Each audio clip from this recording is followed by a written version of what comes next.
이 시간 말씀을 들을 때 주님 만나게 되어 우리의 마음속에 주의 평강으로 가득 차는 귀한 시간 되기를 축복합니다. 인생을 살다 보면 작은 이익을 추구하다가 오히려 큰 손해를 보고 낭패를 당하는 경우가 있습니다. 참 어리석기 짝이 없는 그런 경우를 우리가 당하면서 그 속에 또 회한이 많이 생기기도 하기도 합니다. 본문에 보면 그런 어리석은 사람이 나타나고 있습니다. 누구입니까? 데마라는 사람입니다. 이 시간 그의 신앙과 인생을 함께 살펴보기를 원합니다. 그래서 오늘 이 말씀을 통해서 데마의 이야기가 우리의 인생의 반면교사가 되었으면 좋겠습니다. 우리가 이와 같은 데마의 실패를 반복하지 않도록 이 말씀에 경청하여 주시고 데마가 어떤 잘못된 선택을 했는가에 대해서 예의주시할 수 있는 귀한 시간 되기를 바랍니다. 디모데후서는 사도 바울이 믿음의 아들 디모데에게 보낸 편지 글입니다. 바울은 순교 직전에 이 디모데후서를 쓰면서 자신의 순교를 예감하게 되었습니다. 그래서 이 서신서가 유언적인 서신이라 이렇게 이야기되기도 하지요. 바울은 죽음을 직면하고 있었지만은 아주 담담함으로 자신의 편지를 기록하고 있습니다. 그런데 바울이 이런 지경에 처하게 되니까 주변의 인물들에게 다양한 반응이 나타나기 시작했습니다. 끝까지 바울의 곁에서 바울에게 협력을 한 사람이 있는 반면에 바울 곁에서 떠나는 사람들이 생기기 시작한 것입니다. 그들 중에 한 사람이 바로 오늘 주인공인 데마라는 사람이었습니다. 그는 단순히 바울 곁을 떠난 것이 아니었고 신앙이 변질되고 타락해버린 그런 아쉬움의 증거를 가지고 있었던 자였습니다. 그래서 결국 그는 자신에게 주어질 수 있었던 축복과 영광을 송두리째 놓쳐버린 인물이 되고 말았습니다. 한마디로 소탐대실한 그런 인물의 전형적인 모습을 가지게 된 것이죠. 바울은 안타까운 심정으로 그 사실을 지적하고 있습니다. 본문 10절의 말씀인데요. 데마는 이 세상을 사랑하여 나를 버리고 데살로니가로 갔고. 바울이 그토록 가슴 아파했던 것은 단순히 인간적인 배신감 때문만은 아니었습니다. 데마가 과거에 참으로 열심 있게 사도 바울의 사역을 도왔던 신앙인이었습니다. 심지어 이 사울의 복음 사역에 다른 어떤 사람들보다 열심을 내었던 사람이었지요. 그래서 사도 바울은 이 데마의 경우를 참 안타깝게 생각했던 것입니다.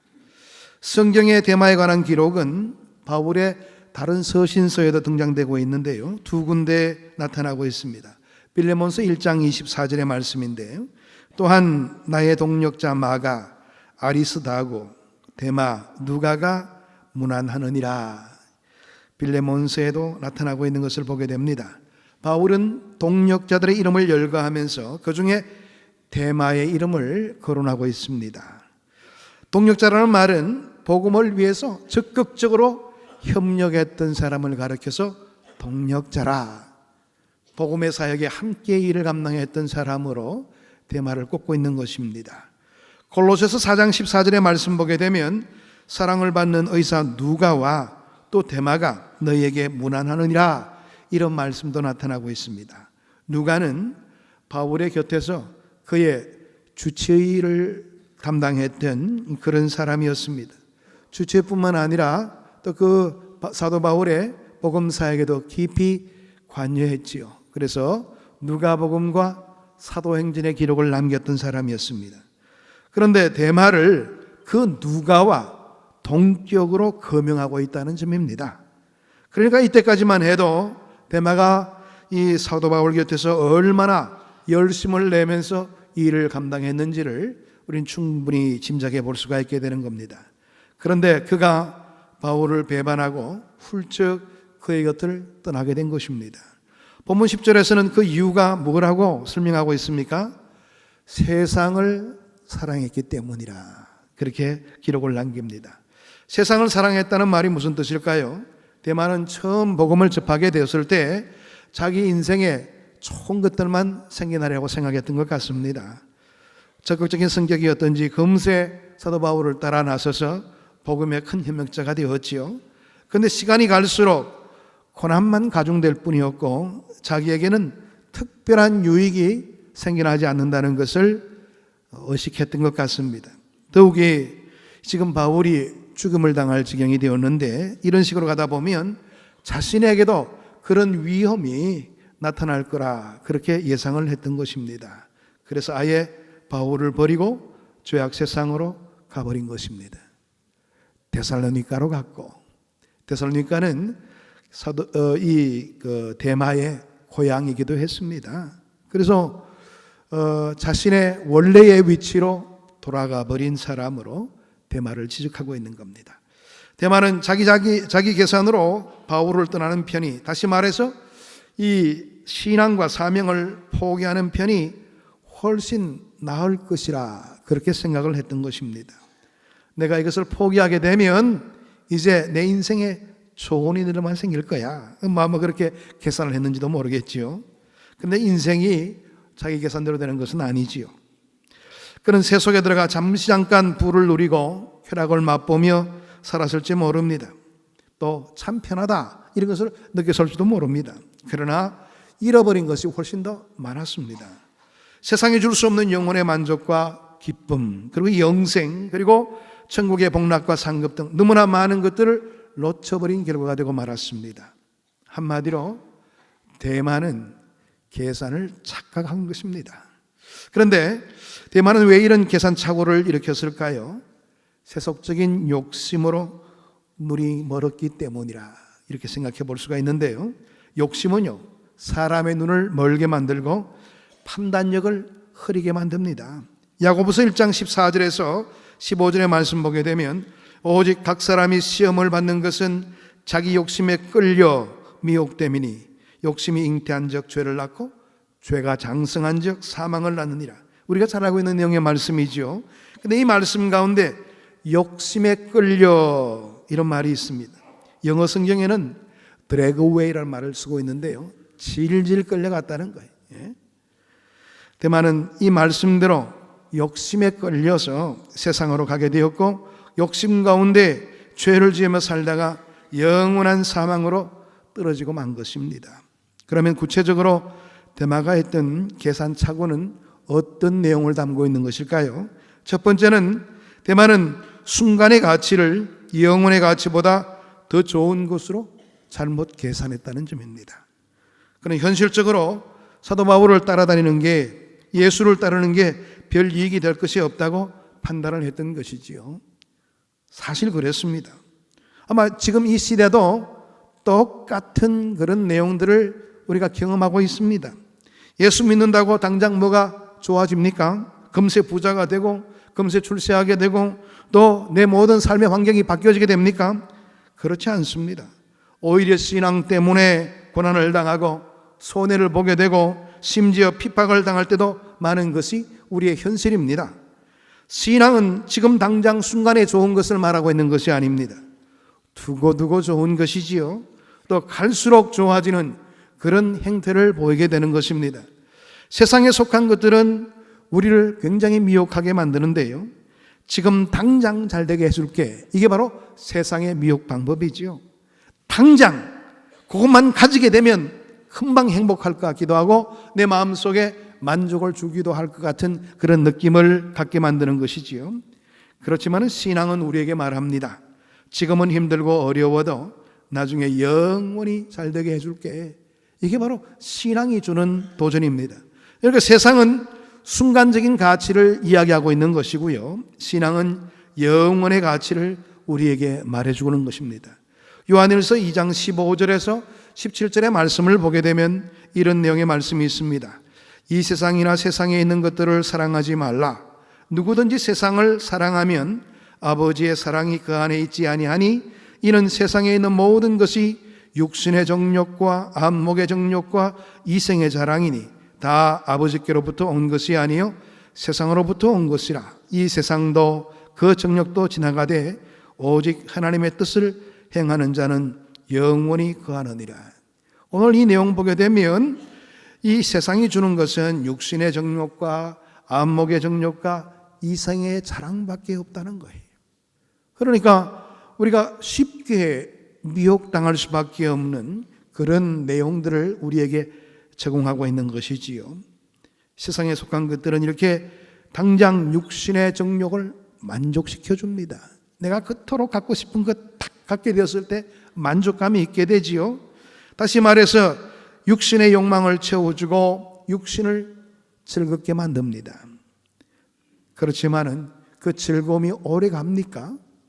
여러분들이 그토록 바라오던 그 일들이 성취되었을 때 그 시간이 오래 가지를 못하지요.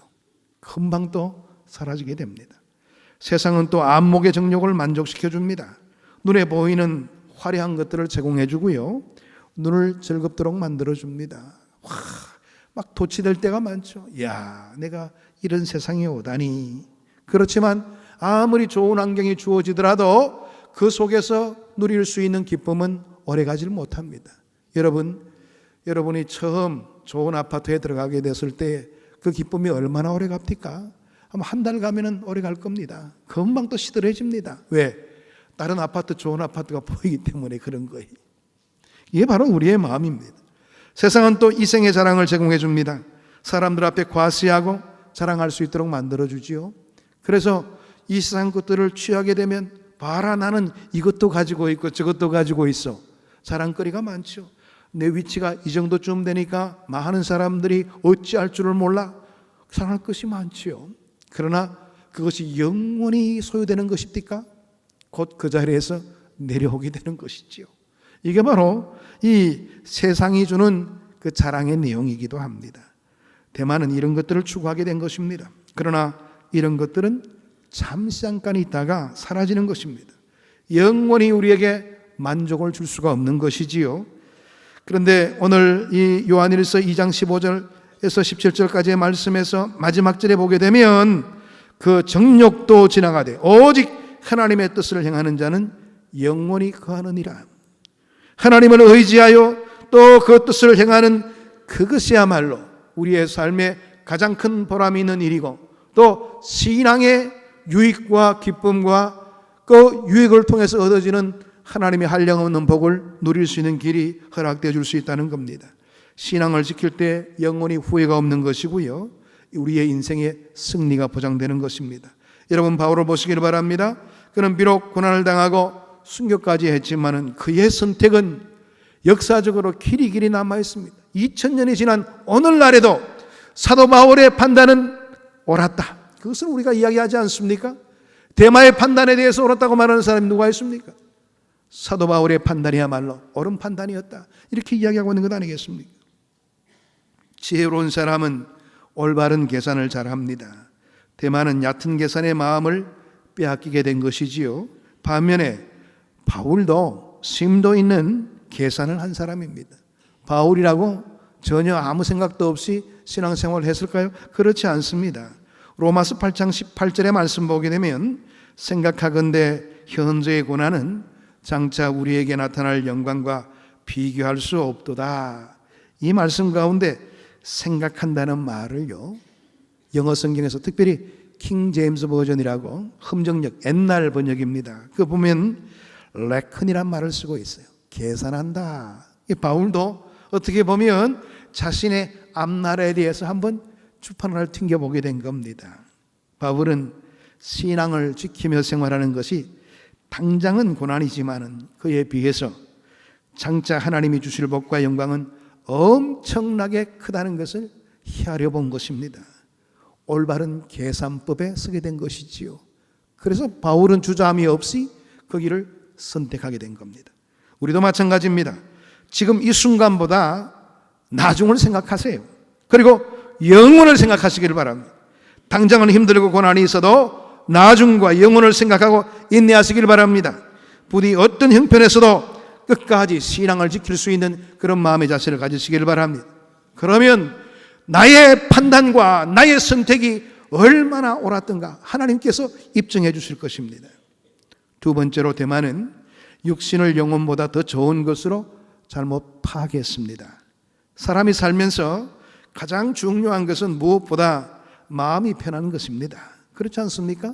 아무리 많은 것을 가지고 있어도 마음이 편하지 않으면 무슨 소용이 있겠어요? 아마 요즘 들어서 삼성에서 제일 대표로 있는 그분이 지금 수감 생활을 하고 있어요. 제일 마음이 불편할 겁니다. 가장 부자가 제일 마음이 불편한 지경에 서고 말았습니다. 아무리 돈이 많고 권세가 대단하다고 해도 마음이 불편해서는 아무런 소용이 없는 것이죠. 그건 행복이 아닙니다. 비록 가난하고 역경 가운데 있다 할지라도 내 영혼이 편안하면 그게 바로 행복이지요.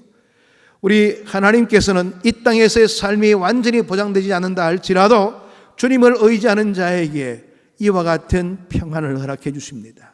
주님을 의지하고 주님 붙들고 나가는 자에게는 신앙의 복이 어떤 것인가를 체험토록 인도해 주시는 하나님의 손길이 있다는 것이지요.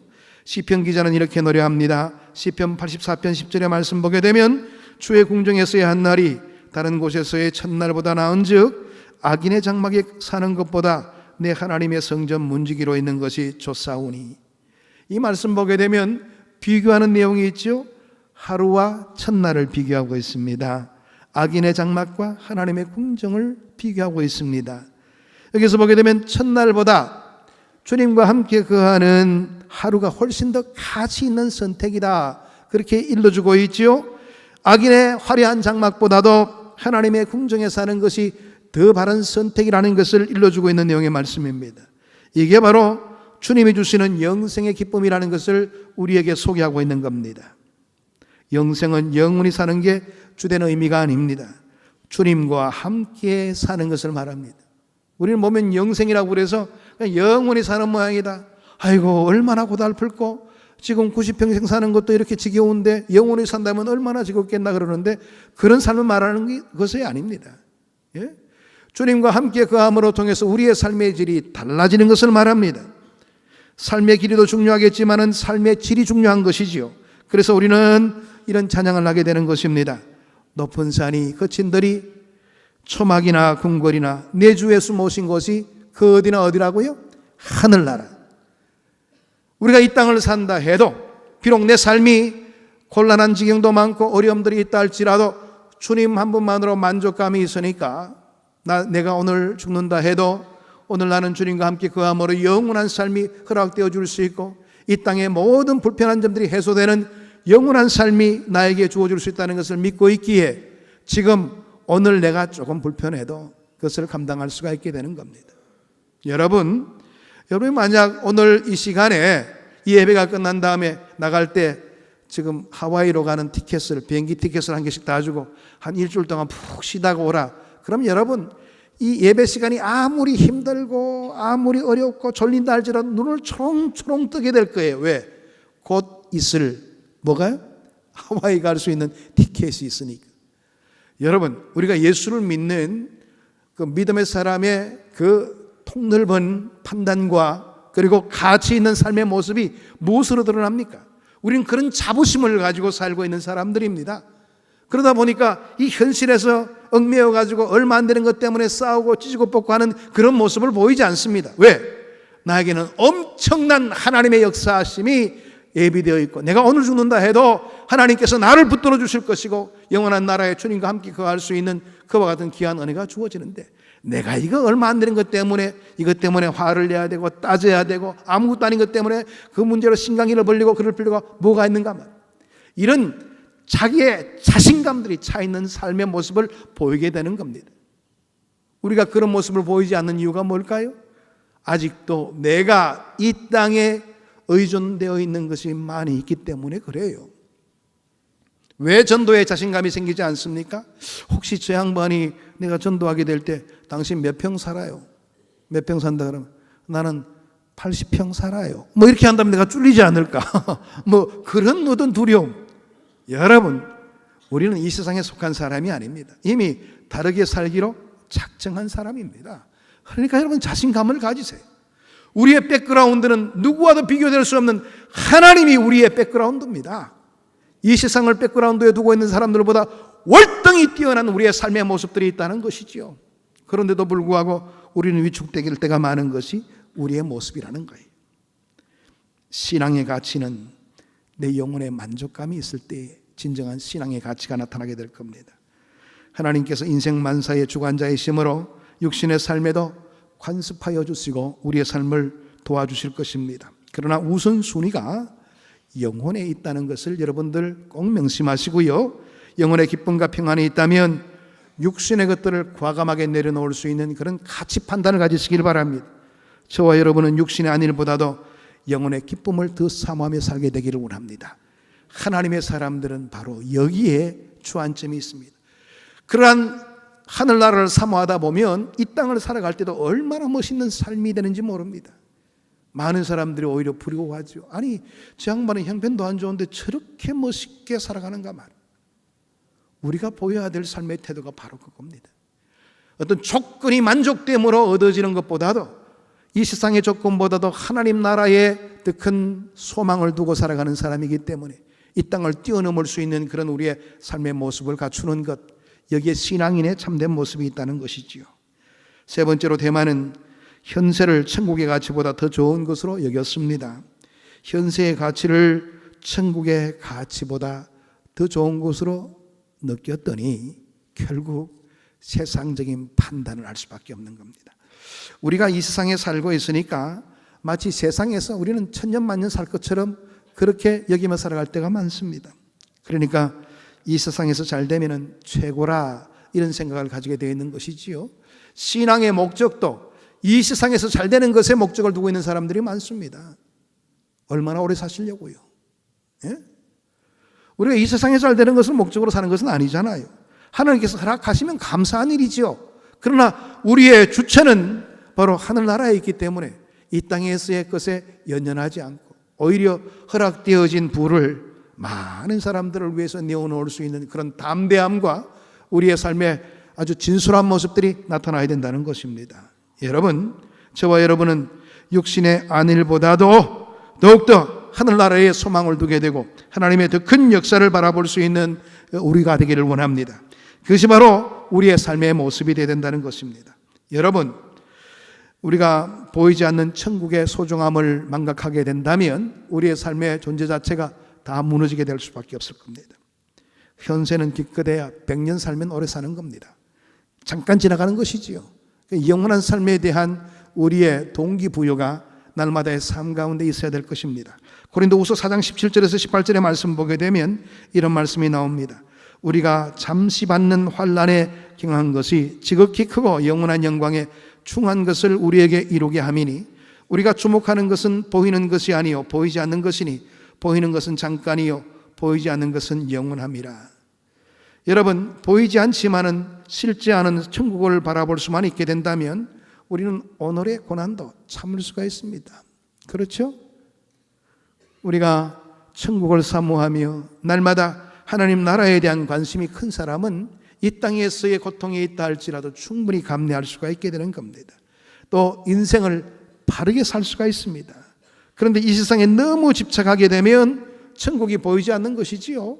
그리고 이 세상 것들을 위해서 내 가치 판단을 아주 바르지 못한 선택을 하는 모습으로 드러나게 될 때가 많다는 겁니다. 이게 바로 불행의 씨앗이지요. 바울은 세상에 대한 집착을 버리고 천국을 바라본 사람이었습니다. 그러기에 죽음도 두려워하지 않고 당당할 수가 있게 된 것입니다. 그의 최후의 선언을 한번 보시기를 바랍니다. 디모데후서 4장 7절에서 8절인데요. 나는 선한 싸움을 싸우고 나의 달려갈 길을 마치고 믿음을 지켰으니 이제 후로는 나를 위하여 의의 면류관이 예비되었으므로 주곧 의로우신 재판장이 그날에 내게 주실 것이며 내게만 아니라 주의 나타나심을 사모하는 모든 자에게도니라. 천국이 있고 영생이 있고 하늘의 영광과 상급이 있고 이것을 아는 게 신앙이라는 겁니다. 그 신앙으로 바울은 마지막까지도 승리의 삶을 이끌어갈 수가 있게 되는 것입니다. 대만은 계산착오로 바울과 함께 누릴 수 있는 이 영광의 소중함을 다 놓친 사람이 되고 말았습니다. 여러분, 이제 말씀을 한번 정리해 보겠습니다.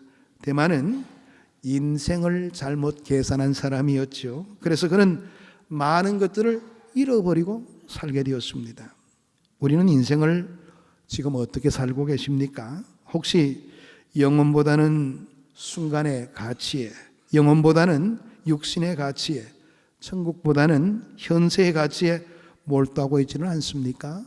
이런 가치 판단이 있다면 신앙생활이 제대로 될 수가 없습니다. 그저 믿지 않는 사람들과 비교해서 조금 나을까 말까한, 오히려 믿지 않는 사람들보다 못한 인생에 서게 되고 말 겁니다. 곰곰이 생각해 보시길 바랍니다. 아직도 내가 대마의 선택 가운데 있다면 여러분, 죄송하지만은 적은 것을 얻기 위해서 큰 것을 잃어버린 인생의 길을 걷게 되고 말 겁니다. 다시 계산해 봐야 되겠지요. 아무쪼록 저와 여러분은 대마와 같은 인생이 아니라 바울처럼 영원을 소유할 수 있는 그 선택에 이르게 되기를 원합니다. 우리의 신앙인의 참된 삶의 모습은 바로 이 선택을 하고 살아가는 사람이에요. 대마 같은 선택이 아니라 사도 바울 같은 선택을 하고 날마다의 삶 가운데 성숙을 지향하며 살아가는 그런 모습을 보이는 것이 우리의 살아가는 모습이 되어야 된다는 겁니다.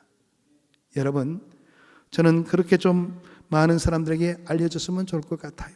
우리 왕십리교회 출신들은 다른 교인들과는 다르더라. 정말 이 세상에 얽매이는 것이 아니고 그것을 뛰어넘어서 하나님의 소중함을 깨닫게 되고 날마다의 삶의 가치관 속에서 하나님의 영광을 위해서 살더라. 현실에는 참 어렵고 힘든 일이 있다 할지라도 그들의 신앙은 변함이 없더라. 그런 소문이 많이 나기를 원합니다. 여러분, 신앙인의 참된 가치는 바로 여기 있는 겁니다. 현실에 집착하다 보면 우리의 판단이 굽을 수가 있어요. 또 현실에 영합될 수가 있어요. 그러나 하늘의 가치관을 두고 살아가는 자의 삶의 판단은 다릅니다. 왜? 하나님의 소중함을 알기 때문에 그렇습니다.